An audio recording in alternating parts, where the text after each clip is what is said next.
ở đây để gần đoạn cuối kìa, gần đoạn cuối. Tắt đi nha. Tạm dừng một đoạn. Tạm dừng đấy nó phải được. Nó có con cái này có cái chương trình này lối phải dùng chương trình khác. lối ngay trên này nó có cái chương trình con kia nó lối luôn. Như có.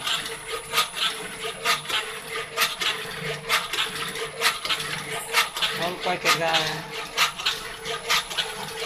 cho thành clip dài luôn. Cái kia nó không được quay có một tí. Rồi đây rồi, tính nhầm rồi.